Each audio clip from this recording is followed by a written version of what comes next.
because it's risky to tell the truth of the story of the United States, of slavery, the story of slavery in the United States, even in 2016. The topic of slavery's injustices and what they mean today is the hardest one for the United States and the people living in it to handle, bar none. We repeatedly killed people, hundreds of thousands at a time, on at least one occasion, over slavery and its legacy. And repeatedly and continuously, white Americans in particular have made great wealth from slavery and its legacies. Assets stolen are only debts owed. Well, I believe that for us here in this room, faculty, students, staff, alumni like myself, community members, we can't escape history's judgment. The nature of our Georgetown community, and I recognize it's a different community for each of us, but the nature of that community, its health, its success as an academic enterprise, and its success as an institution dedicated to something more than the growth of its endowment and the rise in its average SAT, all depends on facing the facts of the past, acknowledging them, and making restitution. Hello guys, welcome back to the channel. This is Eugene Doc Stories, as usually you know. So I hope you're doing fine today. And today's presentation, I'm going to introduce it by reading you this message. It is important. Kindly listen, and then you tell me what you think, and then we dive right into the presentation. So a few years ago, I was having a lunch in Guangzhou, China, with a group of Chinese businessmen. They were saying how great American business were. I asked them one question. If you had 1,000 workers in your factory and you only had to provide them a cheap place to live and the cheapest of food, where do you think your business will be in 10 years? Answer me in the comment section, and I'm going to continue. All of them said that their business will be very successful. I told them that the reason that America is such a successful nation in business is because America had slaves who worked for 400 years as free laborers. I went to explain to them that for 400 years, the businessmen of America did not have any cost of labor. You should have seen the expression on their faces. I did not have to say anything else because they now knew the real history of American capitalism. This is a topic that has been discussed with different writers. As a student who have studied African American sociology, African American literature, I can literally tell you that as a continental African back at home, I've learned so much.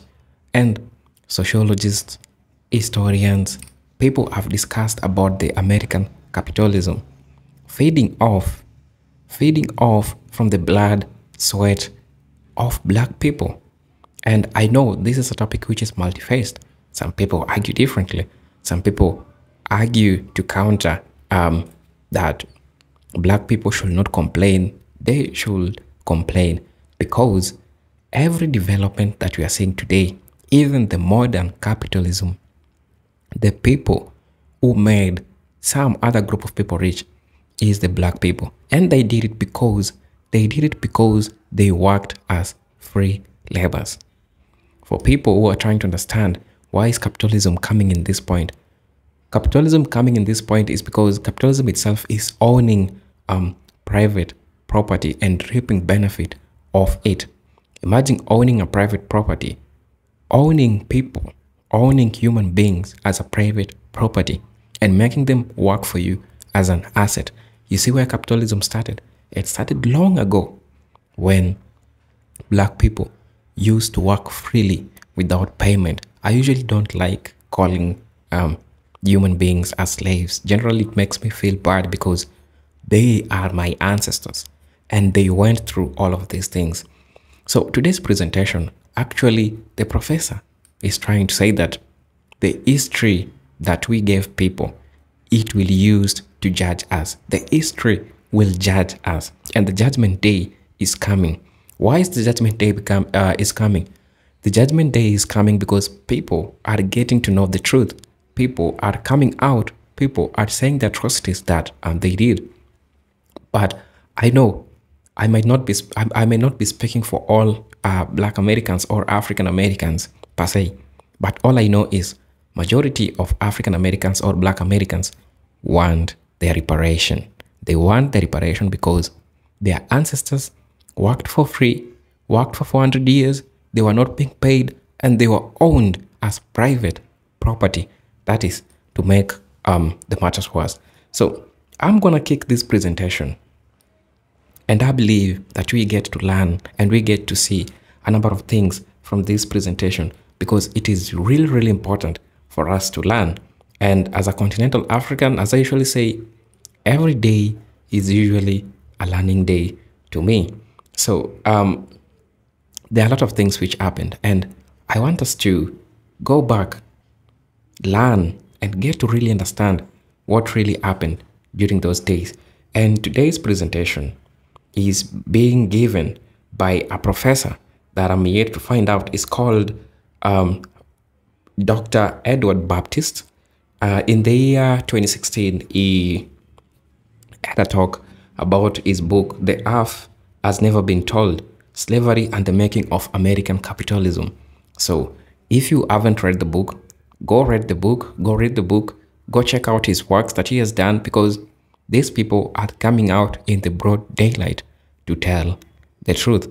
As you know, the truth shall always set us free. This is your presenter, Jintok Stories. If you're watching this video for the first time, consider subscribing to the channel, join our membership, and really get to see what we can offer you. I'll be giving my commentary in the middle of the videos because of YouTube policy. It's a long video and I don't want to just post it.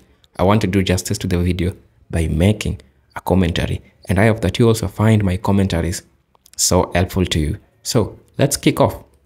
And in fact, I'd argue that even Georgetown's survival over the long run depends on how we respond to the judgment of history. Universities, of course, are under new kinds of pressure today, and if they cannot give what we might call an alibi for their being, a special role that involves not just preparing people for job markets, but preparing them to be justice-seeking human beings, I think that universities are not so long for this world. And Georgetown is one among many historically white colleges and universities, or HWCUs as I like to call them, whose histories are inextricably bound to wealth accumulated out of profit extracted from enslaved people's labor, profit collected from the sale of enslaved people's bodies, profit accumulated by the reproductive labor of enslaved people's families. And by that I mean the labor not just in conceiving and bearing to term and giving birth, but the labor done every day by the families of children and just family members in general to bring them up, to raise them to adults. And all of that grown over time from initial investments in the hothouse of a national economy powered for its first centuries by the fuel of slave labor, drawing investment from outside by the collateral of enslaved bodies, spun up to high industrial velocity on ghost acres, as we might call them, stolen from its inhabitants and cultivated by the twice stolen, in fact, like the 272. And in fact, I think that unless American society as a whole faces judgment over this issue and makes just restitution, it will not only fail to become what it could be, it will ultimately collapse. For otherwise, all it will ever be is a morally unredeemed empire, and every empire falls far sooner than its rulers anticipate and unmourned by everyone else. Well, this message is not original to me. I did not discover it on my own. It comes to my mouth from sources far greater than me, including the best who are or who have been here at Georgetown, current faculty and administrators like those I mentioned, the students, again, whose courageous activism is pushing the institution to re-examine its history. And what's good historical work in my book, which you see the cover of here, a lot of that comes from the faculty who taught me here. Above all, my advisor, David Johnson, who doesn't teach here anymore but taught African history here, but also John McNeil, among others who still teach here, and still others who don't teach here anymore, like Marcus Rediker, Alan Karras, Mo Maru, and several others. From Maurice Jackson, who I worked with when he was just a grad student, but he pushed me to do better and to be better, and for many of my fellow undergraduate Hoyas who did the same. And above all, I try, as I think we should, to listen for the voices of the 272 people who were sold as chattel transported from all they loved, and resold to be sources of wealth from still others. The wealth extracted from that process of stealing, selling, but we should call it stealing because it was a process full of violence, even though it was 100% legal in 1838. That wealth, as I know you've been discussing, is all around us today. It has grown and multiplied until its present value reaches the dozens or even hundreds of millions, and every dollar of it speaks to rebuke us. All right, I wrote a book, as I said, and the book was about the big picture, my attempt to give the big picture of this stealing. For this, what happened at Georgetown was only one piece of a massive puzzle. When my daughter was 6 months old, I started in the first preliminary ways to work on that book. In the book, which I researched and then wrote and rewrote over the many years to come, it wasn't published until she was 16. It was a long time. I sought to tell the story of the enormous project and process over which 272 stolen founders of Georgetown were one small part. 272 is a lot of people, but more than 1 million were moved from the old states to the new by force, and they and their children were part of a process that depended in turn on the exploitation of all the millions of enslaved people in the U.S., and there were about 4 million slaves in the U.S. by 1860. In the book, I tried to do many things, but the central thing I tried to do was to tell the stories of people, stolen people, not as asterisks or exceptions in U.S. history, for the sheer numbers alone meant that they could not be exceptions or footnotes. Not as footnotes at all, but as the central characters. I don't necessarily mean getting behind their eyeballs and seeing everything as they saw, although we historians, we lie about it, but we always try to do that. But I mean writing a work of U.S. history in which enslaved people were the central subjects, and in which the connections between them and political, economic, cultural, and demographic developments were the central story, not just footnotes. And as I studied that, my focus began to shift, or rather to broaden. It began to shift from social history and cultural history and microhistory. Those things were still part of it. But to look at bigger questions like the one implied by this picture, which is sort of jokingly called World Economic History in One Picture. And this is from the economist Gregory Clark, and it claims it's the world, but it's really probably just the West. But it shows something that we historians all know happened, which is this takeoff of Western incomes, this rapid transformation of economy, society, and culture that was clearly underway by the late 1700s, and by the middle 1800s was completely transforming one after another of the Western countries, Britain, and then France, the US, et cetera, et cetera. How did this happen? Figuring out how this has happened has been, in many ways, the story of the study of modernization and modernity. This is one of the key questions which history, as a scholarly discipline, was invented to answer. How did human societies at that point in history achieve the miracle of sustained high growth rates and sustained technological change, which substantially increased productivity, the amount of goods and services that labor could make in a set amount of time? This had tremendous consequences for those who came out as winners, and one could argue there were more winners than before. But it also had tremendous consequences for those who ended up on the short end of the new power relations that emerged from this. Well, we've got various explanations for this, this transformation, this great transformation. Many have been offered. Maybe Western societies were able to invent some key technologies which then begat other key technologies, which then begat other key technologies. Maybe private property as a cultural and legal force was really first invented in Britain in the early 1700s, and it enabled the right mix of incentives and control and strictures and rules to let capitalism take off. Maybe Western societies have a specific cultural capacity for inventiveness. Maybe it was government policy. Now, most white historians have routinely rejected, often with what I can only describe as particularly ill grace, the Eric Williams thesis, which held that British gains from the Atlantic slave trade and colonization, sugar colonization in the Caribbean helped to lead to industrialization. Now, this is an ill grace impossible to separate from the racial politics of the academy. But even Williams and most of the other scholars who even began to broach the possibility that slavery could have made some contribution to the growth of this world-transforming system in which we all live, modern capitalism, in most cases, they had surprisingly little to say about cotton, and this is strange. This would be like talking about 2016 capitalism with no reference to oil. Well, as I said, when I started my project, I expected to find social history, cultural history, microhistory, and I did find those things. But I didn't expect to find information that should have been, I think, found a long time ago, information that, for me at least, reshapes the story of how the West rose to dominate the world and how the U.S. became the world's most powerful capitalist economy.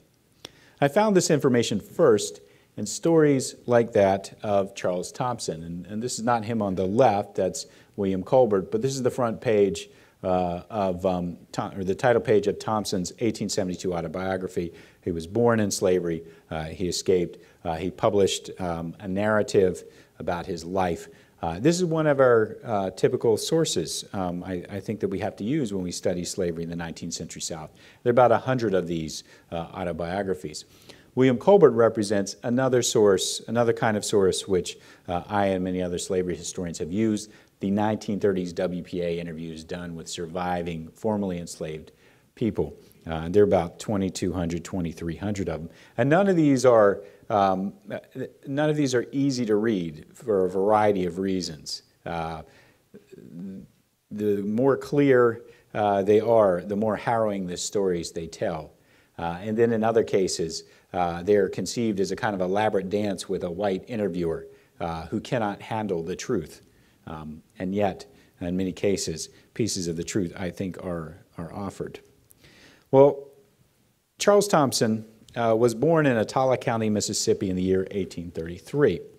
And he didn't know it at the time, but he was born on a frontier. Attala was the edge of cotton country, which in Mississippi was being marched inland from the river, which is to the west of Attala, into the territory Andrew Jackson's administration was extracting from its Choctaw and Chickasaw owners. And he was also born on a chronological frontier. By 1833, the commercial production of cotton had been driving American expansion into the Mississippi Valley for 40 years, and the drive was accelerating. American cotton had come from nowhere to dominate the world market for cotton. And that commodity market was growing just as fast as the industrial textile factory sector that cotton fed. And that industrial textile factory sector was what, more than any other sector of the British economy, was driving that curve upward. And that graph I just showed you. That sector was the origin point, most scholars would agree, of the Industrial Revolution. And cotton, of course, came from the fields in which Charles Thomson was destined to toil. Now, as the factory system emerged, raw cotton was becoming the most in-demand commodity on the world market. Southern enslavers, by 1833, the year of Thomson's birth, had been able to seize control of its most profitable import markets. But if cotton entrepreneurs could not continue to supply the ever-growing demand for that commodity in ever-growing quantity, it was possible that prices would rise and the commodity would turn into a cord that would choke off further growth. So Charles Thomson, as he came into the world, well, dynamic systems were churning around him. These classic shifts we've been trying to explain ever since were churning all around him. The next few years in his life were eventful, and not just for him personally, but for the South and the U.S. in general. As the cotton economy expanded rapidly, credit was pumped in from world financial markets. Over 250,000 enslaved people were moved from older states like Maryland, Virginia, D.C., and so on, moved into the deeper South, put primarily into the cotton fields, a few into the sugar fields, and cotton production actually doubled in the course of that decade. Lots of financial bets had been made on cotton. Lots of people had incurred debts based on the expectation of high cotton prices when the market couldn't support that supply, when it had outpaced supply then the result was financial crisis. There were two of them, in fact, 1837 and 1839. And after the second one, Thompson's enslaver died, and his family was split up. Let me just interrupt a little bit. Transatlantic slave trade, the capital which was taken from transatlantic slave trade came from African workers who worked freely without being given nothing. So this means that these people worked, they were never given anything, and they worked. The amount of money that these people accumulated off people who worked freely, black people who worked freely, they used it to invest in things like banking, insurance, shipping, name it all. All the corporates that you're seeing today, it was built by black people. That's why people talking about reparation, the big bank that you're seeing that is running today in the United States, be it any type of bank that you have or any type of bank that you're seeing today, it is your ancestors who built it. The bank belongs to your ancestors. And if you think I'm lying, go check this out. The money, the capital that was taken off, that was ripped off black people, was used to finance the banking system. That's where the capitalism started, the banking system. Insurance that you are paying for even today, then all those things. And then for me personally, I can't claim that I want any form of reparation. I'm in Africa. Rather, I'm talking for my brothers who are in the United States. So looking at that, on how these people invested, on how these people used these funds to build, to make these cooperatives that today is running America. You know, the cooperatives, the bank, the insurance, all those things, you know, they're the ones who are running the United States. So your money was used to build these things. You can realize how tremendous that can be. That's what I say. Black people really deserve reparation. And it's not something that they should be saying, please. It's not something that they should be begging or, I mean, this is something that they should be getting. It should be, even if it's monthly, even if it's yearly, generally this is something that they just really need to get. And you ask, the history will always judge you because people know the truth.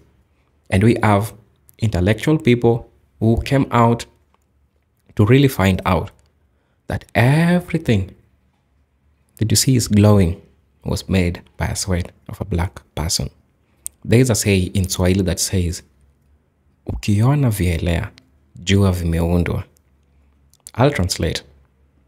If you see something which is developing, something which is glowing, these things were made by sweat. There was an artwork which was put.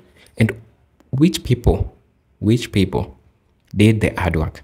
You answered for yourself. Let's continue with the professor's work. He was sold to one place, his mother to another, and his father to a third.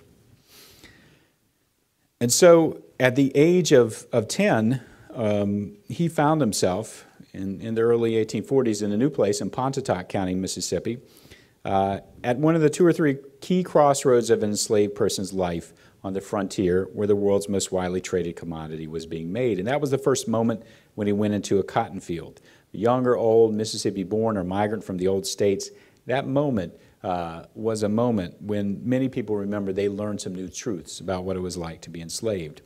People brought from the old states who had a comparison to make reported that the work was more intense in the new ones, the whip was bigger and cut more deeply, and that enslavers deployed it more rapidly.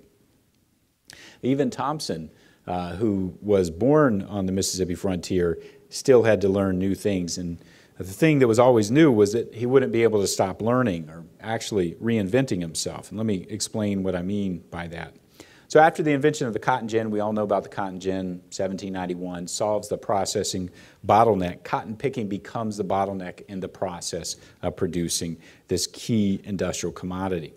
People could plant and cultivate more cotton than they could pick from the rows and acres of bushes before the harvest had to end because the frost had turned the remaining fibers brown. So enslavers, Thompson found, pushed enslaved people to pick as fast as they could all day long. Here we have one of our earliest photos of people picking cotton from the 1860s, actually. And here late in the day, we have them bringing their individual baskets of cotton back to the center of the slave labor camp to be weighed. It was weighed and then written down on a slate or sometimes immediately onto a ledger. Ultimately was transferred into a ledger that listed everybody's individual picking for the day. And the amount that they picked became an individual requirement. It wasn't the same for everybody. Each picker had a stint or daily task to perform, Thompson recalled. That is, each of them was required to pick so many pounds of cotton, and when in default, they were unmercifully whipped. And Thompson actually got the job of helping to weigh the cotton, so he was right in the middle of the entire process. That was good. He wasn't very good at picking cotton himself. But certainly the task of those who had to pick it was much harder. They had their individual tasks, which were normed to what they were thought to be able to pick. But here, if it was like other places, individuals' stints increased over time. Enslaved people like John Brown found that as I picked so well at first, when he was given a 100-pound stint, more was exacted of me, and if I flagged a minute, the whip was liberally applied to keep me up to the mark. By being driven in this way, I at last got to pick 160. And if you think about this increase in the size of the stint, I think you'll be able to understand, if you haven't already, many facts of which historians have taken an extraordinarily long time to make full sense. And perhaps we still haven't. But here are some of those facts. The fact that enslavers weighed cotton every day, that they recorded how much was picked, that they ledgered it carefully, that they did not let them stop till dark, rather than setting a production quota as a sort of positive incentive after which they could, enslaved pickers could perhaps stop. Or the fact that if you've read 12 Years a Slave, or if you've seen the film, which reproduces this story pretty well, Patsy, who's the fastest cotton picker, was whipped. And in fact, she was whipped sometimes for not picking enough cotton. Now, various survivors, I went through their narratives and recorded what they said were quotas or expectations. And that gave me a good view of a system in which requirements were being raised over time. And then a couple of economists, historical economists, got a very nice series of daily weigh-ins from those ledgers I talked about before. And they showed, analyzing tens of thousands of daily weigh-ins from thousands of different cotton pickers over 60 years, that with each passing year from 1800 to 1860, the average enslaved person picked 2% more cotton per workday, which compounds to a 400% productivity or efficiency increase over 6 decades. Instead of rising to choke off growth, the world's most essential and widely traded commodity plummeted in price even as supply rose, dropping by 1860 to 25% of its inflation-adjusted price back in 1800. Supply rose faster than demand, and the U.S. made cotton far more efficiently than other countries which, with access to the same seeds and the same machinery, simply couldn't compete. By the 1830s, U.S. cotton was about 90% of all the cotton sold in Europe's industrializing economies. If cotton was oil, the U.S. South was Saudi Arabia plus Kuwait plus Iraq plus Iran plus Libya plus the UAE plus Nigeria plus Russia plus Venezuela. We could go on. Low-priced, abundant raw materials allowed factory owners in Britain and Massachusetts, and you can see the cotton being shipped out from New Orleans here, allowed these factory owners to invest the cost savings generated by calibrated torture, because of course if you didn't pick enough you were whipped, and sometimes it was calibrated not just by the ledger but so precisely that if you were 4 pounds short you would get 4 lashes and so on. They invested the profits in ever more efficient machines, and consumers meanwhile benefited from the ever cheaper cloth the factories pumped out.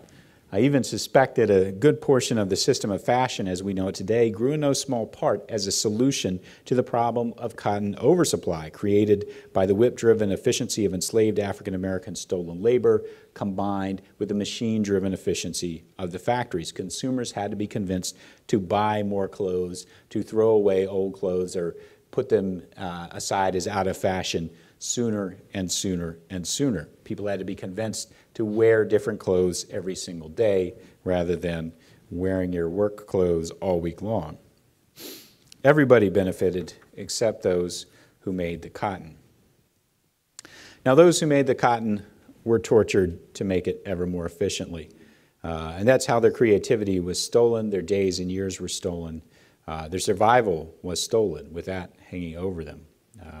The things they did in order to survive only raised the quotas they would be expected to pick in the future. And they and all their children and brothers and sisters and mothers and fathers and wives and husbands and friends and lovers, because of this revenue-producing capacity, they were all accounted as marketable wealth. And it's in that vein that we should discuss the 272 people sold to Louisiana to the New Orleans slave market in order to keep Georgetown afloat. They are why we are here. And how should we account for them? There's no price, of course, that can do so, as Adam Rothman justly said yesterday.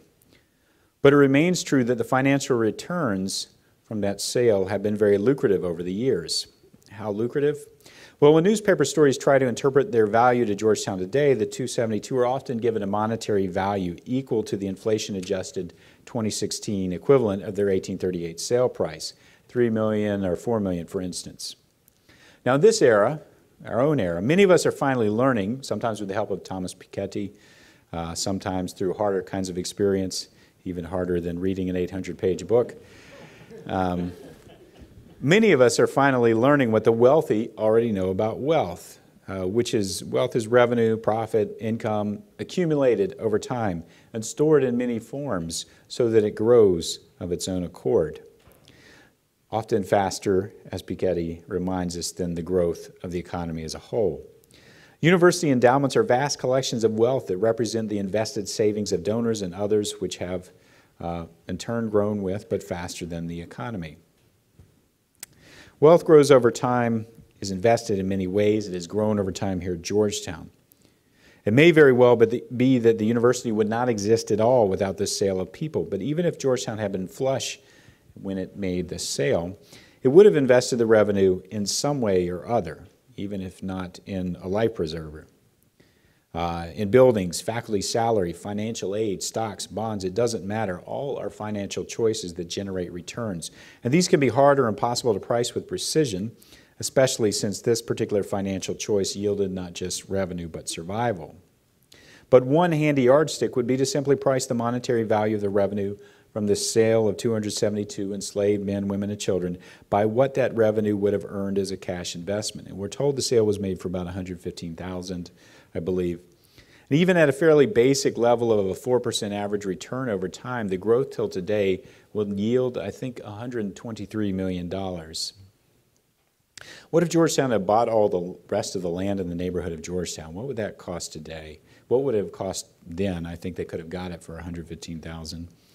But what would it cost today? Think about it and you'll see that I am by no means exaggerating the 2016 value of this addition to the endowment. Well, the New York Times, just to give you some context, said on Sunday that this was no ordinary slave sale, but actually it was. The sale was possible because it was ordinary. It was profitable because it was ordinary, because these things happened all the time. The slave market in the U.S. was extensive, regular, and among the most reliable generators of profitable investment in the Western world. We historians have documented this and continue to document and debate the implications of this. But the domestic trade encompassed, by 1865, as many as 2 million people bought or sold across the South, with somewhere between 0.5 and 1 million taking the route from the upper South to the deeper South, like the folks sold from the plantations in Maryland to Louisiana. Prices for slaves in the New Orleans market were high, often exceeding $1,000 in 1800s money for a young man. And they And that represents as much as 100 months of full-time labor by a wage of free wage labor, or well over $200,000 in 2016. If you want a really good fix on what a slave price is, I think that's the best way to convert it. Prices were high because slavery was profitable, but also because slavery and the slave trade were protected by law. And the U.S. federal, state, and local governments cooperated with a broad consent of virtually all whites in the country to force enslaved people to stay enslaved. The army, the militia, the courts punished revolt with mass execution. The same groups of people rounded up runaways. Courts and Congress and the Constitution guarded the legality of the interstate slave trade. Abolitionists criticized it, but to no avail. Trade continued, growing in size and value decade after decade.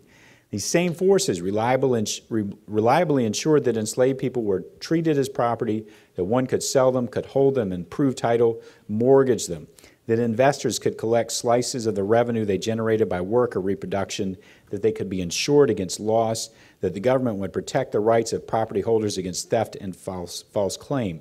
In the law of the U.S., they were property in virtually all the senses necessary for building a vibrant capitalist economy. And in fact, they were better than most property for those purposes, and not just because, again, they produced a tremendous return through their torture-driven labor in the field. They were highly liquid property. They were the most liquid property in the U.S. in the sense that there was a massive, reliable market for this property. There were few, if any, years when one could not obtain a price from the slave market. And by the 1820s, there were professional slave traders who would make the process easy for people who wanted to buy or institutions who wanted to sell. All these facts about the wealth in slaves need to be remembered. And no wonder that in the pre-Civil War years, from 1789 to 1861, enslaved human beings typically accounted for 15 to 20% of all the accounting wealth in the country. That's more than all the stocks, bonds, cash, and factories. The only thing bigger on the balance sheet of the U.S. is land, and much of that land was not sellable. Land could not be forced to march to a more profitable market and more profitable production zones. And consequently, it was far easier to get a loan on a slave than on an acre of land, unless, of course, it was land to which slaves could be brought and work profitably. And the U.S. government is part of this at this sort of meta level as well, working hard to add value to the investments of all those invested in slavery by conquering an empire of land for slaveholders' entrepreneurial projects, conquering it from its previous inhabitants. And there's much we could say about the ways in which the system of slavery extracts the reproductive labor I talked about before. But the point here is that the growth of property value was accomplished by exploiting and stealing the love of enslaved African Americans for each other and for themselves. Cashing the product of that love in through sale in the slave market meant destruction of those bonds and the riveting of new ones on the people who were thus sold. But destruction of families meant the creation of slave markets and financial markets, the creation of opportunities for expanding entrepreneurial cotton and sugar products, opportunities for saving educational institutions. And it wasn't just slave sellers, slave buyers, and cotton planters who benefited. In addition to what consumers got, every person in the West who benefited from 19th century financial markets benefited. Collateral. Enslaved people in the southern U.S. were among the best collateral in the Western world. It attracted investors. The system attracted investors from all over the world. In the 1830s, they pumped tens of millions of dollars into a scheme of bonds which resembles nothing so much as residential mortgage bonds here in the U.S. With some similar financial effects, similarly explosive effects, and then they came back for more. In the 1850s, virtually every dollar of value, book value, of enslaved people in Louisiana was mortgaged at least once. At 6 to 8% return for many of the loans, this meant that value was transported out of the slave South and around the world. That wealth grew and transformed economies and was inherited in the form of estates that were passed on and grew again. And none of this was possible without the connivance of governments in ensuring that enslaved African Americans would be, in the U.S. context, a uniquely exploitable category of person and property. None of this was possible without another kind of connivance as well, which I think I implied before, where I talked about the system of extracting cotton through measurement and torture. That's a system which depends upon the assumption and not just the assumption of those who are enacting it, but those who let it persist, i.e. everybody else in the U.S., that efficiency trumps morality. That efficiency trumps morality. Getting more product in the same amount of time from the same amount of labor is worth moral compromise. And so white Americans were willing to let Charles Thompson or Patsy or anyone endure any kind of management that allowed unprecedented economic growth to continue. And so the efficiency of cotton picking grew by 2% per year for what may have been the most crucial 60 years of Western society's transition from subsistence agricultural to high-growth modern economies. The second thing that I'd like to address is the plantation economy, the role of enslaved labor. As I said earlier, remember, these people worked freely. These, the enslaved labor, the role of enslaved labor, generally the plantation economy are things like rice, tobacco, cotton. And when we're looking at the American agriculture, talking about the Agrarian Revolution, before the Agrarian Revolution, it is the black people who provided labor to these places. And they planted crops like rice, cotton, tobacco. So when they planted these, the harvest which was taken out from these farms that black people are the one who provided labor was taken or was traded, and this led to international markets that the United States is having. That's the second point, that really black people needs reparation. These crops, they were cash crops, and you understand the power of a cash crop in a country. These crops were being sold. These crops were being sold. And when these crops were being sold, they were taken to different African places, Europe, name it. Not African, different European countries. They ripped off the profits. They strengthened their market. And that's why today you see in US is also having big international markets, So it has the global trade network. The global trade network is because of these products that black people started producing long time ago. And when they produced these products long time ago, they used these links to strengthen their global trade network. So even the trademark, even the name, the companies, all wrote it down to black people. I'll try to read you an example. The cotton industry was particularly significant. Cotton produced by enslaved labor in American South was exported to Europe, where it fueled the textile industry in places like Manchester, England, leading to industrial revolution. So over time, they used all these resources, and then when the Agrarian Revolution came, the Industrial Revolution came, that's now when things started changing. But until then, it was the sweat of black people.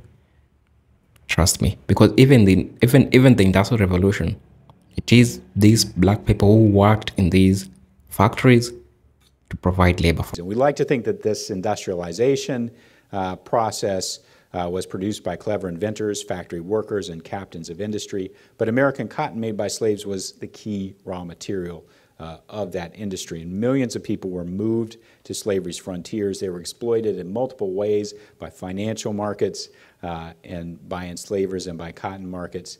And again, they were driven to produce that cotton ever more cheaply. The result was not just a plummeting price of cotton, not just massive human suffering, but investments in new products that went beyond textiles or financial markets, and the accumulation of massive concentrations of wealth that are still with us. And refusal to admit the consequences of those processes is a long-standing issue. It's a long-standing issue, and there are many arguments that I have heard that claim that this efficiency, which produced a radical break in the way that products were produced up and down the commodity chain, which was the driving one at the center of the Industrial Revolution, that somehow that system of labor at the bottom, that's the bottom gear of that process, that somehow it's not relevant to the changes that were happening everywhere else. Or people say, yes, but perhaps these economic transformations could have happened without that kind of slavery and that kind of expansion and intensification of slavery. Well, there may be an alternate universe in which that did happen, but that's not the one we live in. That is not the one we live in. Enslaved people were tortured to make wealth. They were exploited as wealth, and they were exploited through markets which priced that torture, ultimately. And that gets me to the point where we can come back, I think, pretty concretely to 272 and the relationship to 4 million. All of the slaves sold from 1789 to 1838 and that were anticipated, to be sold afterwards, they made a price in this ephemeral thing called the market. They made a price against their wills for Georgetown's human property and Georgetown profit in 1838. All of the enslaved people who raised those enslaved people made it possible to set a price. They made it possible against their wills to set a price for Georgetown's exploitation in 1838. All the enslaved people who labored in those years, and on whose labor buyers and investors could reasonably count on exploiting, yes, they are part of this story too. To restrict our thinking about our university's responsibility to only the specific descendants of 272 specific people is something like suggesting that Georgetown's financial aid resources should only be available to military veterans who are descended from alums and not all veterans. There's a bigger system. There's a bigger system that makes the participation of veterans, for instance, possible and gives them a legitimate claim on financial aid resources. And likewise, there was a bigger system of which Georgetown took advantage. All enslaved people in the U.S. were exploited by Georgetown's participation in the market. And if we consider that on the particular scale, Georgetown owes a debt that can in some ways be priced by either its survival, which is kind of the big price, or a sum of money derived from the investment that sale has permitted since 1838, I would still argue that all who are descended from enslaved African Americans hold a share of the unpaid debt, not just descendants of the 272, although they certainly do.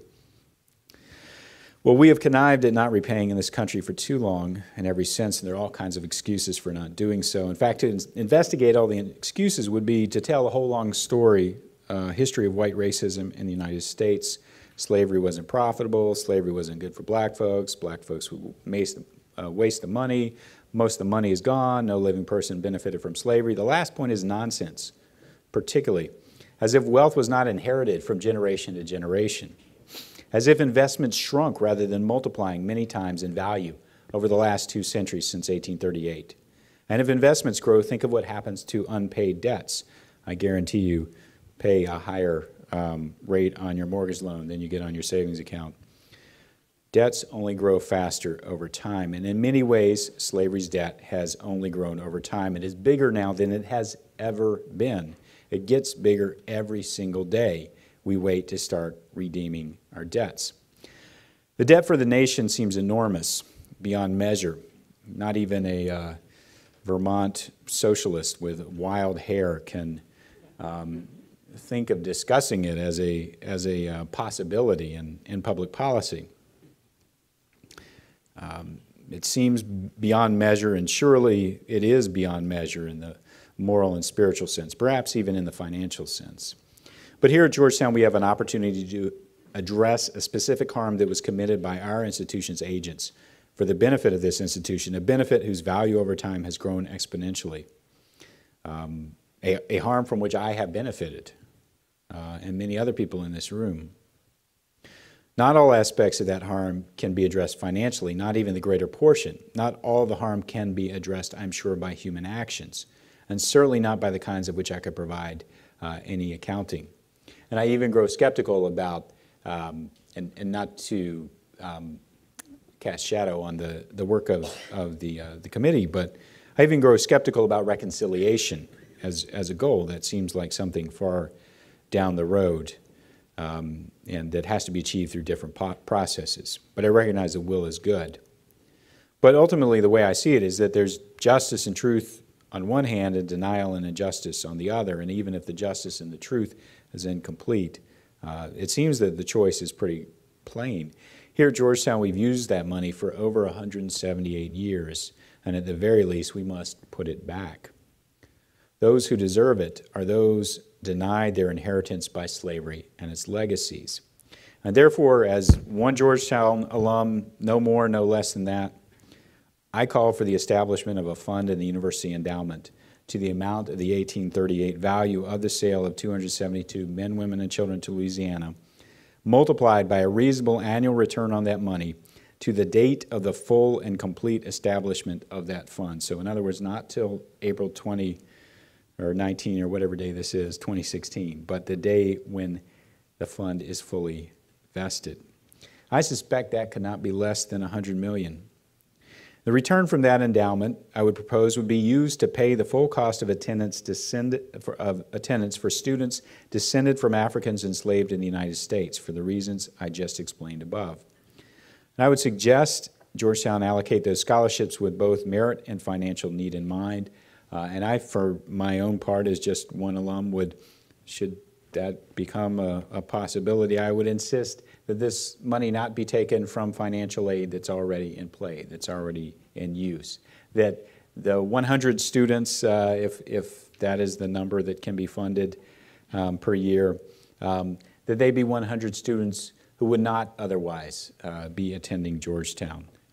And so that the number of students descended from not just the 272 people who were sold by Georgetown, but all of the people affected by the market that sale helped to sustain and draw profit from, that their number be increased by this process, their number here at Georgetown. I'm just one alum, one only, but I believe that this is that which is best has taught me to say. And the Georgetown that would do this is the best Georgetown. And that's the Georgetown that seeks knowledge in order to do justice. Thank you.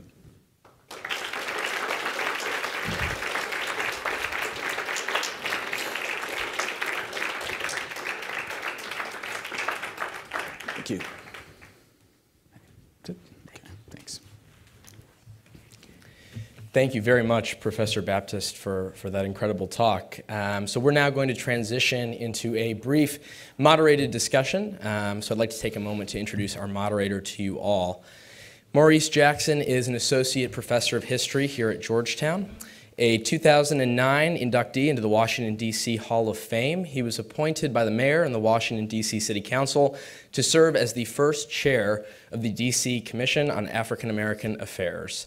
He is also a member of the Working Group on Slavery, Memory, and Reconciliation. Please join me in welcoming Professor Maurice Jackson.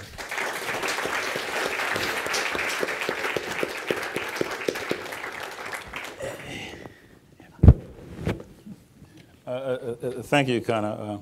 And thank you for coming, Ed. As they say from where I'm from, you did good. So, and I'm sure that you've made a proposal that the working group will discuss. I have 2 degrees from Georgetown, so I'm with you, but we'll see. It would cost about what it costs to build the new athletic center. Mm-hmm. Maybe a little more. So anyway, what the key fob would say, a million here, a million there, pretty soon you're talking about real money. At any rate, many questions come to my mind, and I'll just ask a few, and then I'll get out of the way. As a very young man, I was sent down south, and the school burned down where I was. And so they gave us all mimeograph sheets of paper to read from. And one of them had something, and I've remembered it, and I've read it many times. I've read the whole book, but it goes like this. And it was from Karl Marx's Das Kapital. Capitalism came dripping from head to foot from every pore with blood and dirt. I look at this picture, and I look at what you've read, and I've read the book a couple of times, and you've given that example. But what stands out to me is that you've demystified the myth that somehow northern capital and southern slavery was so distant that, that the nation as a whole didn't benefit from slavery, that only the South did, that it was only an institution that was a part of the South, and that the South had this separate economy as different as feudalism from capitalism. And to go into that a little bit more, how in fact the nation as a whole, especially northern industrialists, benefited from this tragic institution. Yeah.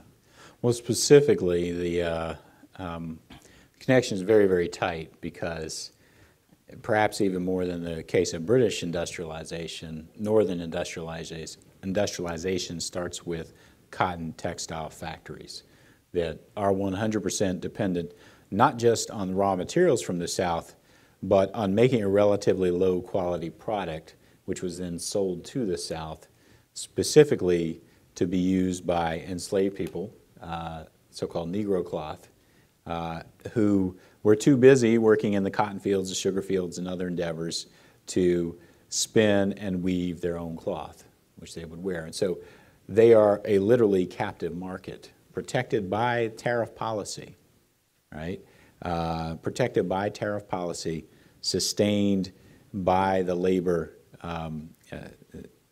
Tariff policy protects the industry that's sustained by the labor of enslaved African Americans and, of course, the first group of industrial wage workers in the U.S. And as happened in Britain, but again, I think even more concretely in the U.S., other industries spun out of the textile industry. The machine tool industry is created by people who learned their chops fixing the machines in the cotton mills, right? The machine tool industry then becomes the farm tool industry, which is used to help open up still more land for cotton for other endeavors as well. But pretty soon, axes and hoes and so on made in Connecticut are replacing the ones made in Britain. So there's a very tight connection there. There's also the connection in that 50% of U.S. exports are raw cotton year after year from 1820 to 1860. In fact, cotton is still the #1 export even after the Civil War. It's not 50% of all value anymore. But that, in an economy that's desperate for foreign cash to be imported, right, and foreign credit to be imported, to make its connection as an importing, as a society that has to import a whole lot and has to export a lot of raw materials to pay for that. To make that connection work, the U.S. economy depends on cotton, and also on investment from overseas in slave purchases. And that's not always, it's rarely direct, right? But it's very clear that they work through the intermediaries of banks and merchants to send credit into the South, which then becomes slave purchases. So all of that helps benefit and grow and increase the growth rate of the northern economy. But specifically, to get back to the point of Marx, I mean, the critique, I would make of at least how some have read Marx is that slavery is the pedestal on which capital is erected.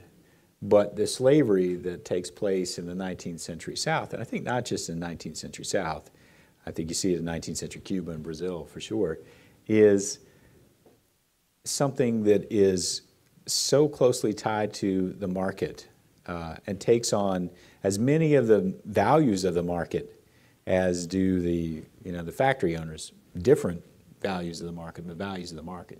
They pick a different set, but the values of the market are all the same. You can't tell them apart. You can't tell these entrepreneurs apart from the capitalists that we understand as capitalists, the industrial capitalists. They are thinking with the market all the time. They're acting in concert with the market. They're converting people into things with great regularity and the things into money and so on and so forth. So they're capitalists. And even the production that takes place on the factory floor on the one hand and in the cotton field on the other is not that different. In the 19th century, there's constant pressure driven by the close connection between world markets, right, and new values with the labor process. Constant pressure in the cotton fields to speed up I was whipped up to the pace, and soon I got to pick 170. His efficiency as a laborer nearly doubled.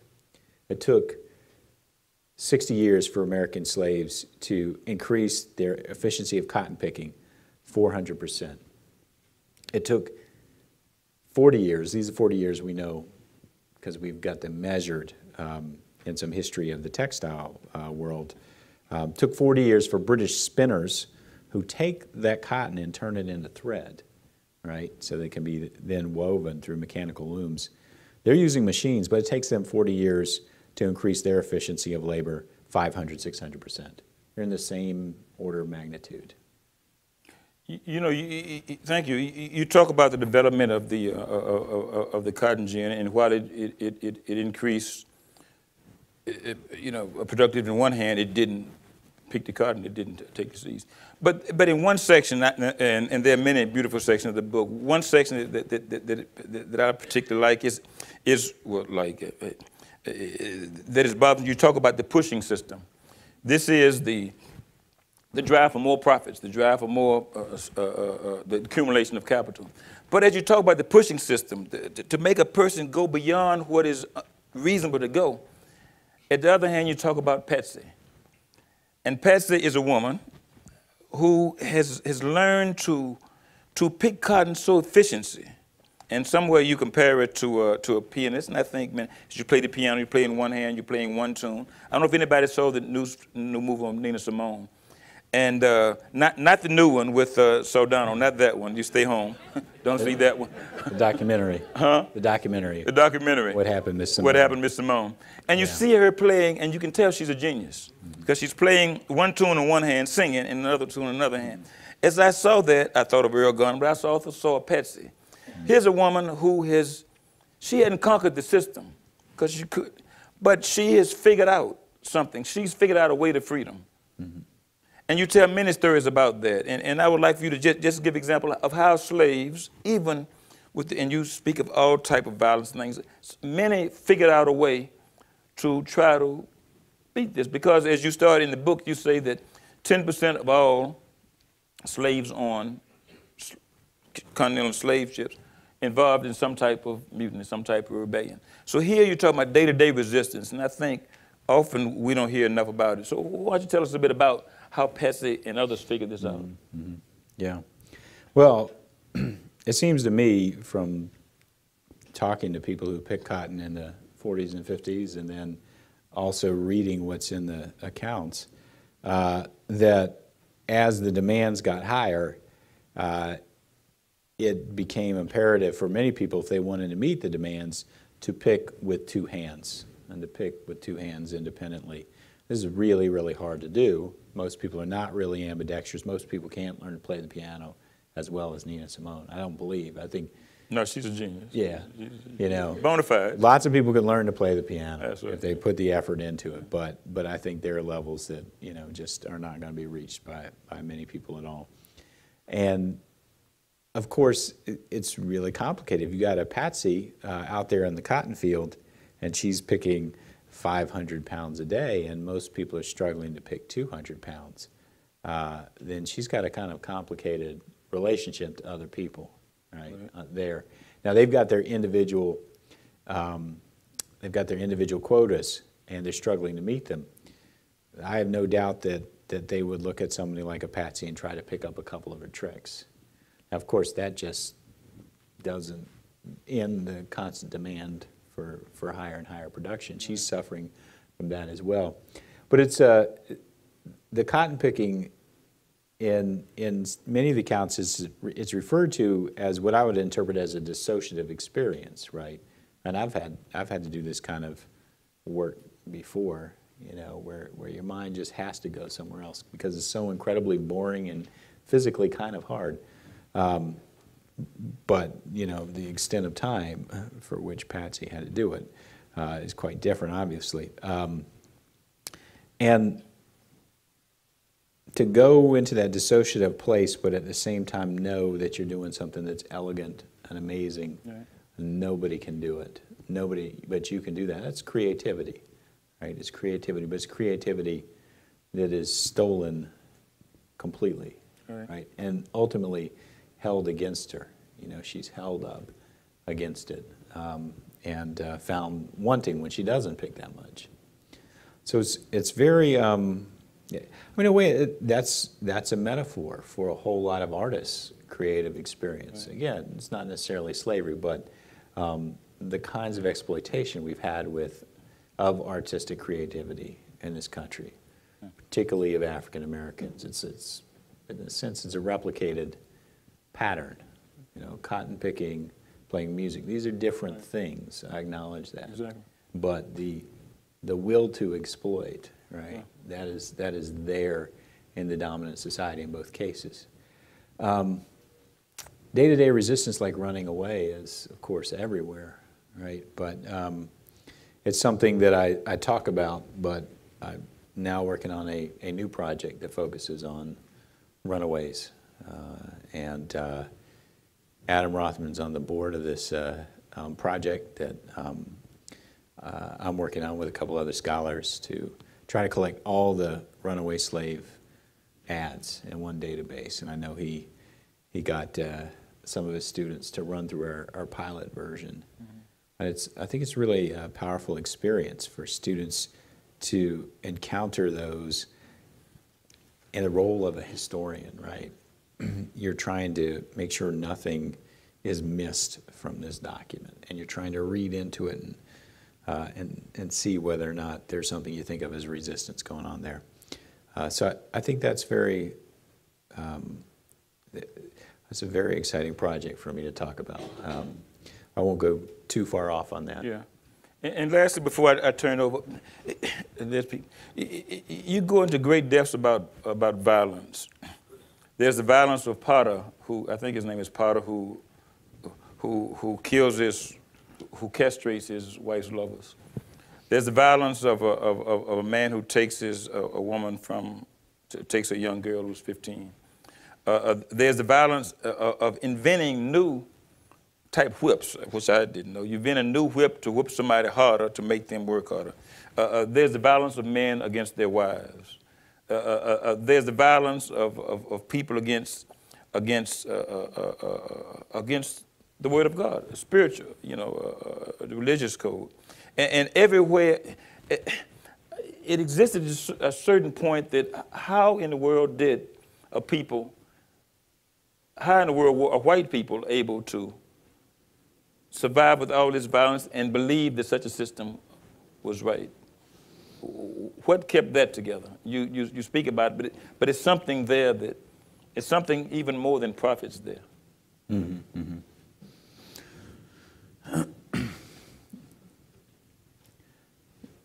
Well, I think that, at least for some of the white actors in the system, the ones who can't keep all those realities at distance, right? If you're in Britain and you want to buy a bond that's going to let you profit at 6% per year on a slave mortgage, it's relatively easy. And, we're involved in these kind of relationships ourselves, in our own economic lives, directly or indirectly. It's almost impossible to stay out of them in the modern economy. But for those who are right there and right close, as you say, there are tests, and some Southern enslavers, if you will, fail them, right? And they try to reform the system. They're not up to being, that sort of full-on character of the system. Or in very few cases, they become abolitionists. And I think they're some of the more, radical and perceptive white abolitionists that there are in some cases, certainly the Grimke sisters, for instance. Mm-hmm. But I think we also have to recognize that the violence is not a bug of the system, it's a feature. Right. It binds actors to the system. It commits them to doing more violence to prove that the violence is just, has always been just. And it becomes, I think, one of the attractions of the system, just as rape becomes one of the attractions of the system, just as rape drives, it's one of the factors that drives prices, right? And there are numerous reasons to think that it drives prices, from all sorts of little things that people say to even the research, that's been done in psychology and behavioral economics and so on that says when you sexualize a market, heterosexual male investors are more likely to take risks, when you connect it with sexuality. And there was no way to escape the connection of the domestic slave market with sexuality, because 40 to 50% of the people who were sold were women of childbearing age who were exposed and were leered at, and the story. Right. There was no way to pretend like that market wasn't also a market. The third one is Industrial Revolution. What's its connection with slavery? The raw materials which were used to produce this thing were produced by black people. One, they were taken from Africa. The raw materials were stolen. Let me use the word stolen, that's the right word. The raw materials during the Industrial Revolution, the raw materials were being stolen from Africa. Taken from Africa, transferred to the United States. Number two, black people also produced these raw materials through the farming thing that they were using, the cotton plantation, the everything which happened during, everything that they produced was a raw material. It needed to be processed in the industry. So they also used black people's labor, black people's raw material to do these things. So the profits which were reaped from the plantation economy and slave trade provided the capital needed for investments in new technology and industrial infrastructure. And I'm going to read you an example, which something which happened in the 70s. L. Whitney's invention of the cotton gin in 1793 dramatically increased the efficiency of cotton processing, which in turn increased the demand of enslaved labor in the American South, tying the institution of slavery directly to the industrial advancements. You really get to understand why black people need reparation, especially American blacks. I hope now it really makes sense to you. For those people who usually say that, oh, you need to work hard, the ancestors had really worked hard and they laid the foundation. Black people are not enjoying the foundation. So what are you saying? Reparations to American blacks are needed in capital land. Of sexuality. And that, again, was not a bug, but a feature for, I think, the majority of the people who participated in it. Well, thank you. So let's open it up. The gentleman here, and then we go that way. Yes, sir. Thank you very much. My name is Riley. And if you could identify yourself, and we'll try not to have statements, but questions to Dr. Baptiste. Yeah, my name is Riley Temple, Baptiste. class of '74, law. I know it was before you were born. No, actually not. My question is twofold. When you were speaking, you talked about the story in the Times mentioning that this was no ordinary sale. And you said that it was. Could I hear your view on whether or not the writer could have meant that it was no ordinary sale because it was a sale of the church and the role of the church in this particular sale, and that the church was no haven? Secondly, on the issue of reparations, to what extent do you believe or do you countenance the notion that reparations should or could begin and end with money? Mm-hmm. Yeah, those are great questions. So it was kind of easy to take the language of the New York Times and say, aha, but let's look at it, a different way and see the ways in which it was very commonplace and what that tells us. But I think you're absolutely right that, and the article I think, builds on some really good work that has been done here to show that Actually, the Catholic Church hierarchy at certain levels was not really very happy about this sale, right? It exposed them or it offended them. It depends on what you want to think of as the motives in the Vatican. But clearly it caused some consternation. And you wonder what happened as a result of that, in addition to recalling the president. You wonder if that had an effect some 25 years later.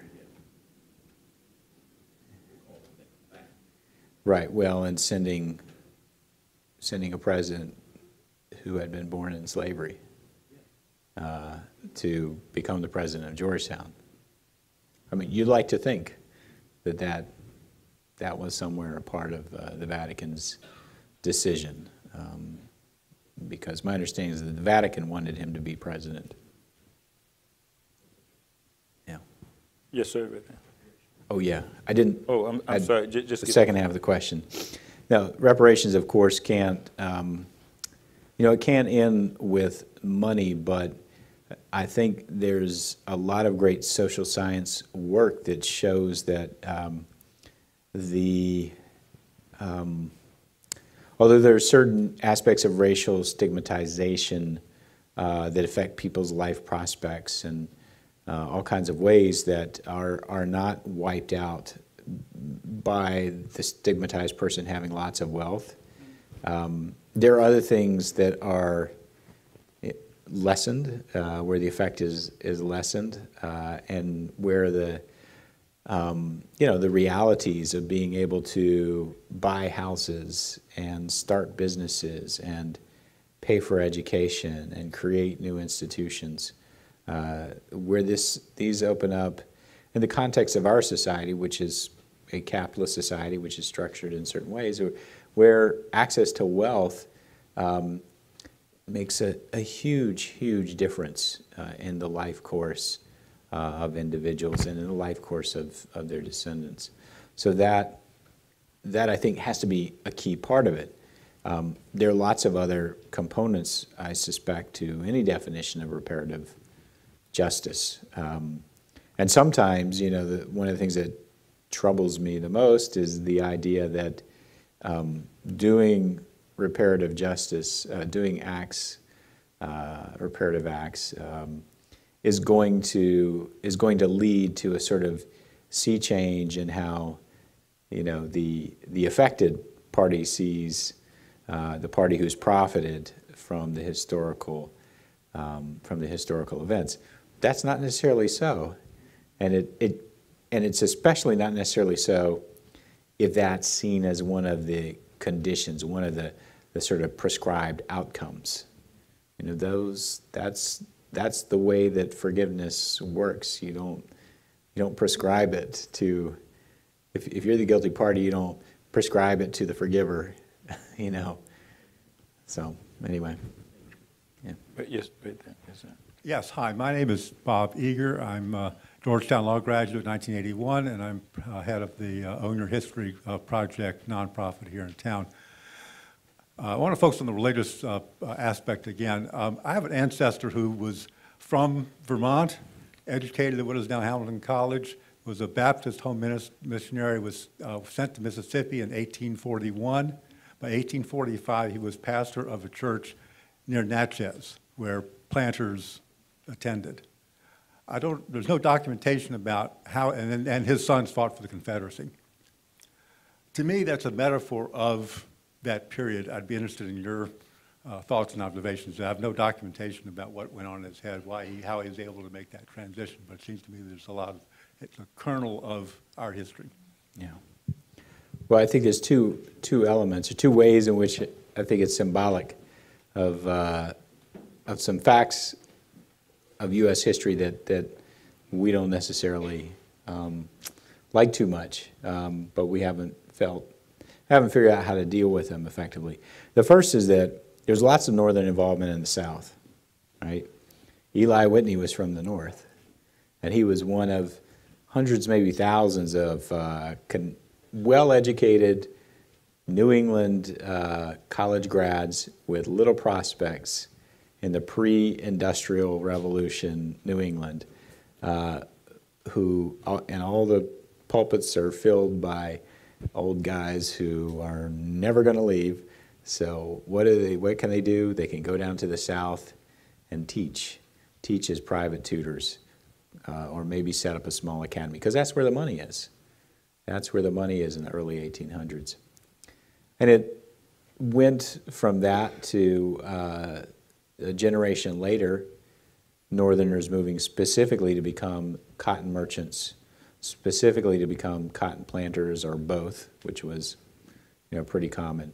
And so if you look at the bench and bar histories of Mississippi or Alabama, they're full of Northerners who, got thoroughly entrenched in the political, legal, and economic systems. So, your ancestors' history, I think, is pretty common. What maybe makes it a little bit different is that he was a Baptist and he came down relatively late, but assimilated, it sounds like, enough to get a congregation. And by that point, by the 1840s, some of the denominations are starting to split, right, across the issue of slavery. There are a few folks in the convention, at like the Methodists or something like that, that are driving the split. But more broadly, it points us to the fact that the South won the war of interpretation after the Civil War, the war of interpretation about what North and South meant, and what slavery meant, and whether it was an effective economic system, and was able to present, to a large extent, the plantation system as a sort of social control force for unruly, unequal, perhaps subhuman folks who needed to be in something as close to slavery as possible. And to present that that social control system not as designed to extract profit. Oh, no, they were above that. Yeah, and this is a myth which it presses a lot of Northern buttons in certain ways too, and it has, and I think still continues to do so. Luckily, there's no Calhoun Hall here at Georgetown. Yes, ma'am.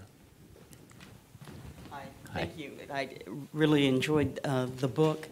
I wanted to ask you, do you think that we as a society here in the United States today are also complicit in the slavery and near slavery that's happening around the world, in the same way that you said that many of the whites were complicit in the slavery that was happening then? That's my first question. And second, do you think that this concept of, I think you said efficiency versus morality, but I'll just say profits over morality, is still really governing the day-to-day, particularly in our international corporations? Yes and yes. I agree on both. There's certainly a lot of organizations out there talking about modern day slavery. I think some of them are more effective and accurate than others. We do need to be aware of the distinctions between different kinds of forced labor. They do make a big difference for the people who are trapped in those systems, and they do make a difference in terms of how you might combat those systems. But nonetheless, those systems exist and they're significant, probably because cotton is pretty fully commoditized and traded around, and by the time it enters a factory to be turned into thread and then turned into cloth, it could come from anywhere. Odds are pretty good that somebody in here, or maybe all of us, are wearing cotton from Uzbekistan, which is one of the world's largest producers, and where it's produced with unfree labor. I wouldn't call it slave labor, but it's child labor. It's a sort of corvée labor. The government goes in and gets all the 7th and 8th graders, or somewhere around that, to come out and pick cotton till the harvest is done for the nation, right?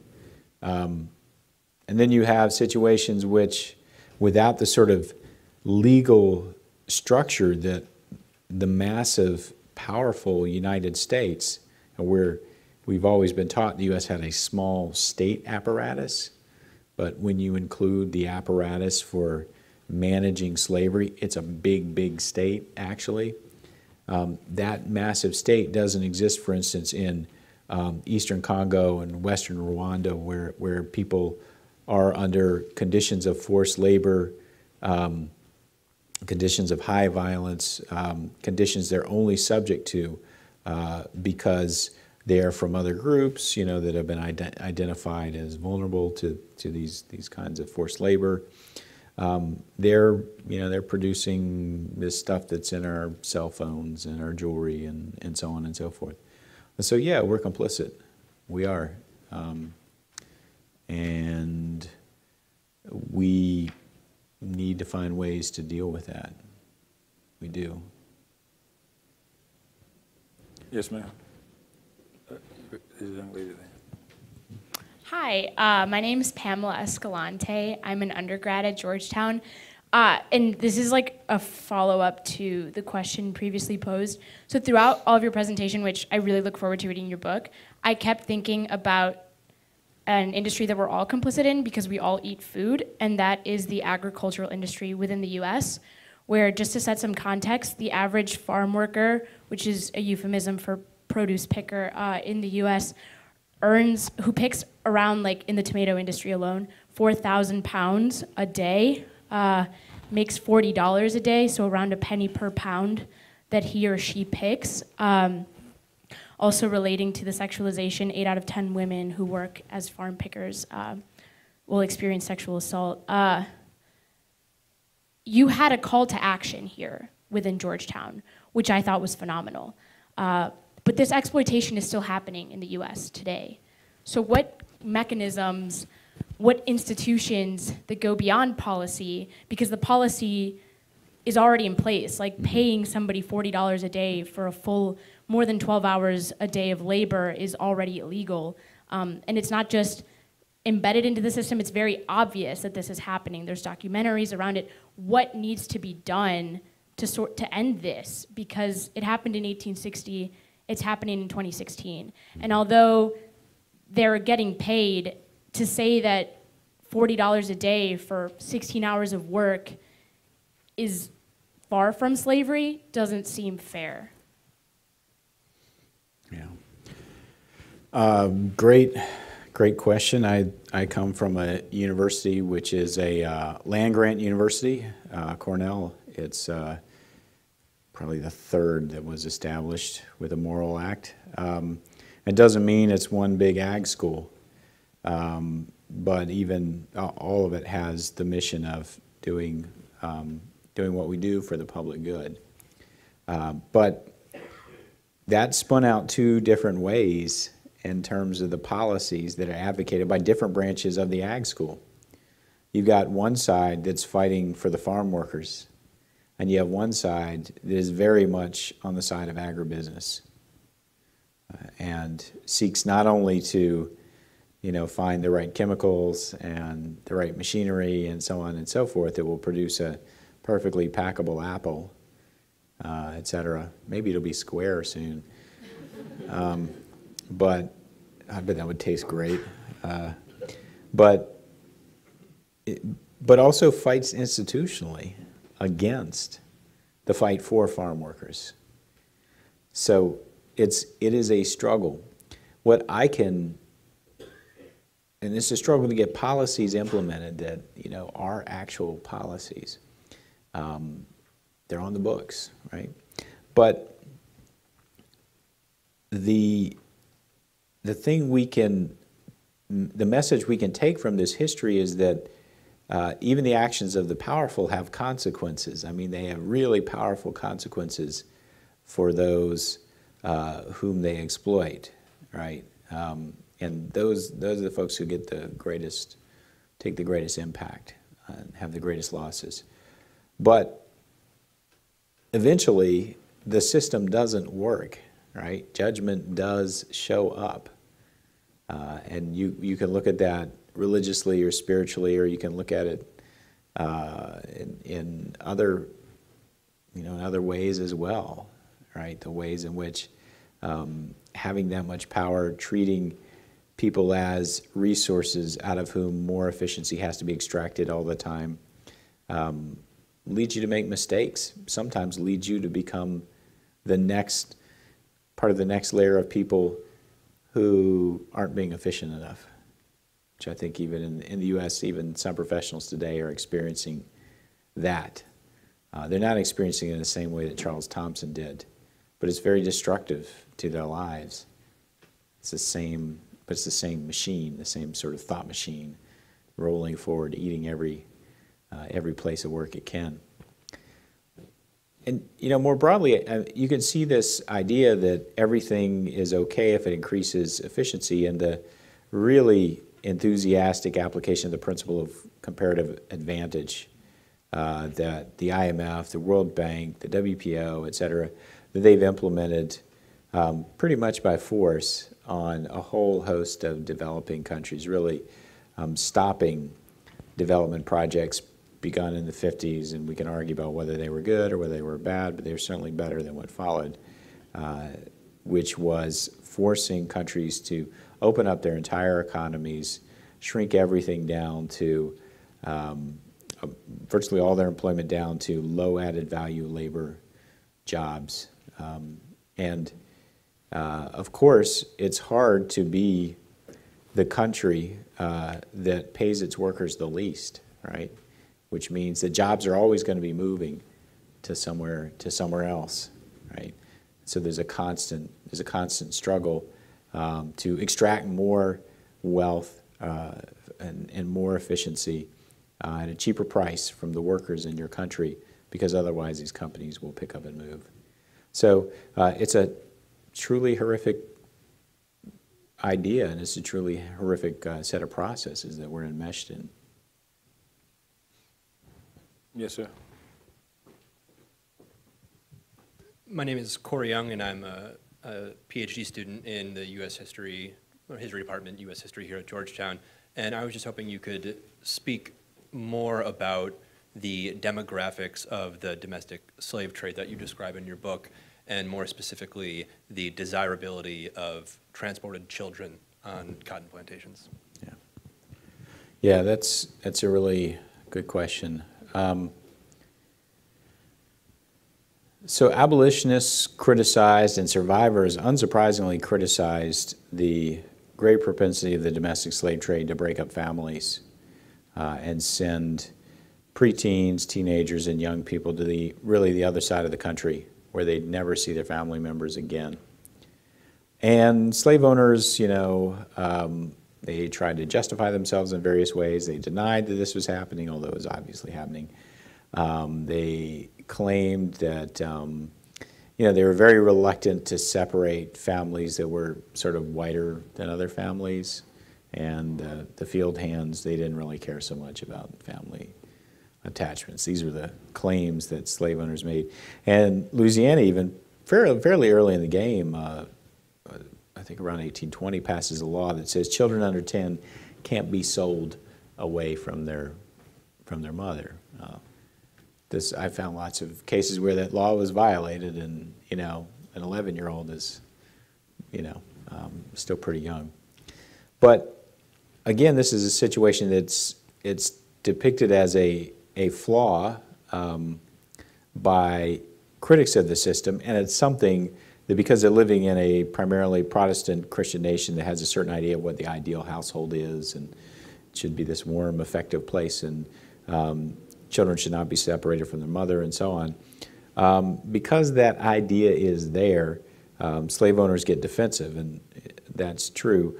But in the end, this is another thing that's not a bug, it's a feature.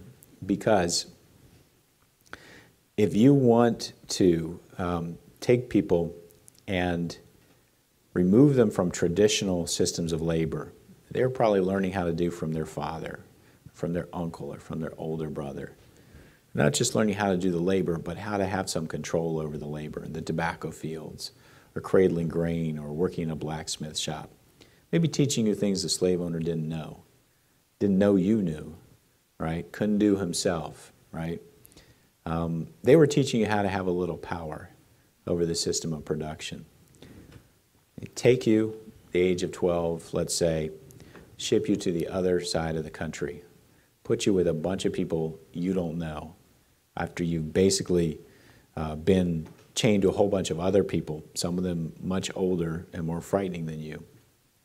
They drop you there on this new property, and they put you into a new job in which you're constantly measured, and you're constantly tortured if you don't meet the measurement. This is part of how the huge increases in cotton productivity are extracted. You know, you do not allow enslaved people to control the labor, to set limits on it. You grab them at a point in the life course where they're not capable of that, right? They're not able to do that. And over time, they build horizontal relationships.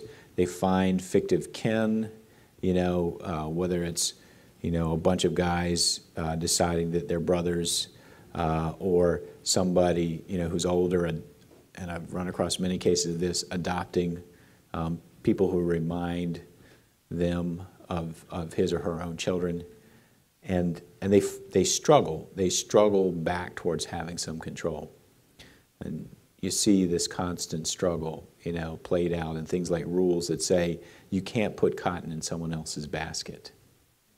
So if you've learned how to pick fast enough, and you've got that person you care about in the road next to you, maybe they're not so good, you can put some cotton in their basket, save them from a whipping.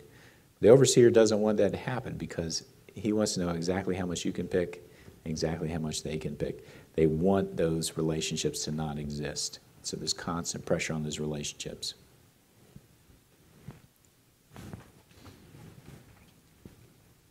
So one last one, or shall we dance? Shall we wrap it up? Let me, I think actually, why don't we wrap up now? We continue the conversation afterwards. I very much hope we can do that. I just want to thank Professor Baptist.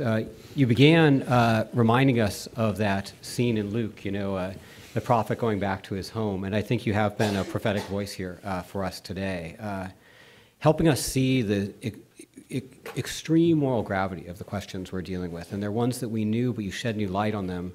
And both in your talk and in your words today and in your book, you remind us of the humanity and the lives of each of the enslaved people. And your language reflects that. You often talk about his enslaver, her enslaver, and you tell through their stories.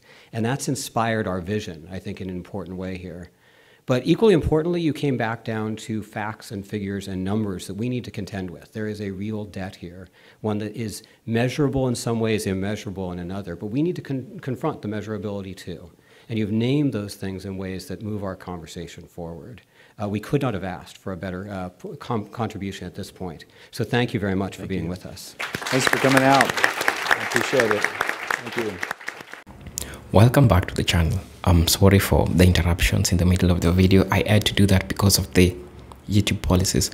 I couldn't just pause the video without talking about it, because I believe that we have, or we need to always get some time to talk about something so that my visibility can also be seen in the video.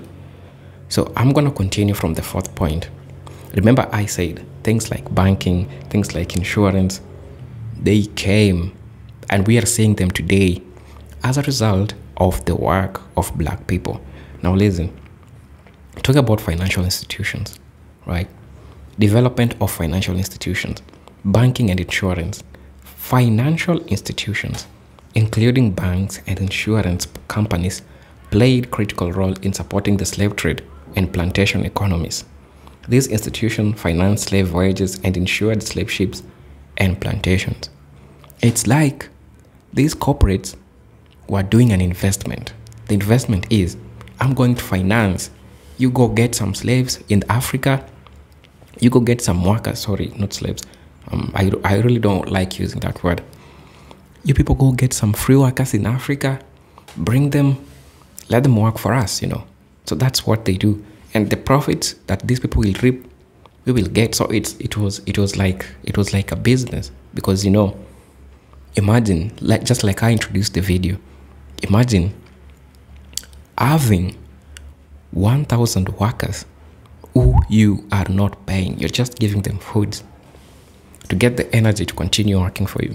So you can imagine how lucrative or how profitable it was for these inhuman things that these people did to black people. In regards to development of financial systems, I would like to talk about capital markets. The profits from slavery were invested in financial markets, leading to growth of stock exchange and the development of modern financial instrument. The stock exchange market that you're seeing today, again, black people are the one who are responsible. Look at around the United States. Look at around the world. Tell me if you don't see any significant work of a black person. There will be. It has always been, and it will continue to be. So, you get to understand what's really happening or what really happened. I'm going to give you an example. Companies like Lloyd's of London in the Bank of England have historical ties to the transatlantic slave trade, having provided loans and insurance for slave ships and plantations. These people, just like I've told you, these people were doing investment. These people were doing an investment. And the investment that they did, they used it so lucratively, and they got a lot of profits. The reason as to why the profit was tremendous was because these people were not paying these people. They were working for free. Matters was they were exposed in inhuman condition. The places that they were sleeping were so inhuman. In fact, just the transfer of them from continent Africa to Brazil, the places that they were being dropped as plantation workers, the stage, the journey in the ship, you know how many died before just reaching the United States? So many died because of the inhuman condition. People suffered from cholera because even the places that they could just, the sanitation was so poor in those places. There were some pictures which later on came of how the sanitation inside the ships were. It was really crazy. It was really inhuman. Some people were really forced to eat their waste. You can realize how inhuman that was. So that they could be alive, so that they could envision things which really happened. I'm also going to talk about labor exploitation post-emancipation. This is continued from economic exploitation. Talking about sharecropping and convict leasing. After the abolition of slavery, systems like sharecropping in the South and convict leasing continued to exploit black labor under oppressive conditions, ensuring a cheap labor force for agricultural and industrial enterprises. Sharecropping and convict leasing. I would like to talk about segregation and discrimination. Racial segregation and discriminatory practices in employment ensure that black people remained in low-wage, exploitative jobs, contributing to the economic growth of industries at their expense. It was so hard for a white person to now employ a black person to work as a human being because of the mentality of these people used to work for free. And it's so hard for me now to start paying while they used to work for free. Now they see to it, okay, now what can we do? What we can do is we can take them, tell them we will pay them, but we will pay them less. Less. Bare minimum wage, less. And that's what they used to do. The work was so exploitative. And I could tell, even post-emancipation, black people still faced the same challenges because they were still leasing the land. The conditions which they were given, like sharecropping. It is sharecropping because you're going to work hard for it, and then we're all going to reap the benefit. I'm also going to talk about intellectual foundations, racial theories and justifications. Let's talk about scientific racism. So the scientific theories of racial superiority were used to justify the exploitation of black people. These theories posited that black people were naturally suited for manual labor and inferior to whites, providing a moral intellectual justification for the economic exploitation. You understand now? This pseudoscientific theory stated that the small works, and this is just the same thing, this is just a mentality of a white person, or white people who thought like that during those days, that now these people, they worked for free, right? Why should we pay them? Now, let's come up with theories, let's come up with things to make them believe that if you're black, you are suited to work, you are suited to do certain jobs. And those high-ranking jobs that pays, they were not suited for a black person. They were only suited for white people. So you get to realize how inhuman this was, how this was a big disrespect to black people. That's why, again, I'll say, black people deserves reparation. I'm also going to talk about, okay, for example, from the pseudo-scientific theories that were put to make a black person think that they are lower strata. Early capitalist economists often ignored or rationalized the exploitation of enslaved and free black labor as a necessary part of economic development. For example, Thomas Jefferson, while promoting agrarian ideals and owning slaves himself, paradoxically contributed to the intellectual framework that justified slavery as a means of economic growth. And it is true. Slavery is an economic growth to them because they were not paying, well, they were ripping off the benefits, the labor that these people did. You now understand? I understand that this topic is so multi-faced. However, I came up with a conclusion, and I say that the exploitation of black people through slavery, racialized labor systems, and discriminatory practices played a foundational role in development of modern capitalism. The profits from the transatlantic slave trade, the plantation economy, the subsequent exploitation provided capital and resources necessary for industrialization and growth of financial institutions. These practices created enduring economic inequalities that continue to shape contemporary global economies. What can you really say? And even today, if you think that really there is change, there is no change. There is a slight improvement, however, there is no change. And why I'm saying that there is no big change, capitalism is continuing to pose significant challenges to American blacks even today. And if you think I'm lying, then listen. Wealth and income inequality. It sounds deja vu, right? African Americans face significant wealth and income gaps compared to white American. Historical and contemporary factors such as discriminatory access policies, lower wages, limited access to high-paying jobs contributed to these disparities. This is because of the mentality that the masters, their masters, not their masters, but the masters, and they're still perpetuating that. A black person need to work on a lower wage pay. You need not find a fancy house to live in because you are a subhuman. That's still what is being pushed. I'm also going to talk about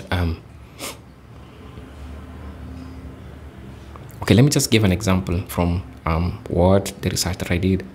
The median household wealth for white families is substantially higher than that for black families, with black families often lacking the intergenerational wealth transfers that many white families benefit from. You really know what's really happening there, okay? Racial bias in hiring and promotion. Deja vu, right? African Americans often experience discrimination in the job markets, affecting the employment opportunities and career advancement. This includes biased in hiring practices, wage gaps, and underrepresentation in leadership positions. Just recently, there is this black MP which was sacked because he was black. These things are really happening until today. We are not making up. This is not an hoax that we are making up. These things are happening real time. Listen to an example. Studies have shown that resumes with traditionally African American names are less likely to receive callbacks compared to those with traditionally white names, despite having identical qualifications. Then you go and tell me what? Nah.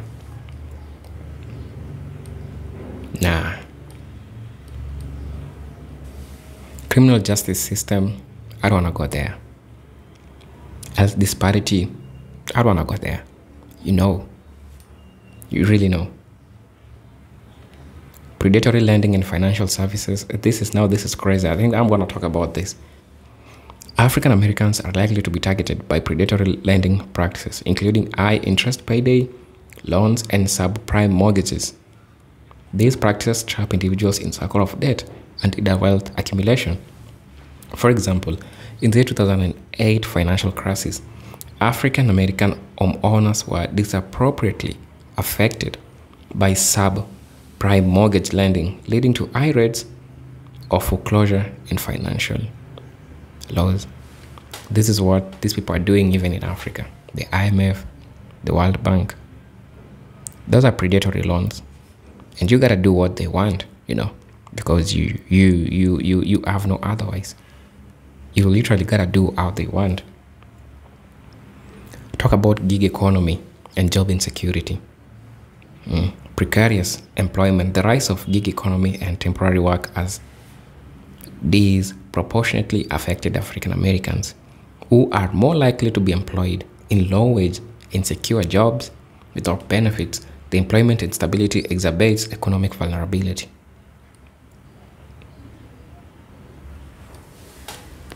This really makes me tiring. And it is really tiring when you talk about these circumstances, talk about really what really happened. This is your presenter, Eugene Stories. And if you reached this point, man, I salute you. I know it was a long video, but we gotta add to learn, and learning is inevitable. That's really part of this movement. And I'm sorry for the many interruptions to explain some things, because I had to do that due to YouTube policies that I have to follow, because YouTube will fire me if I don't.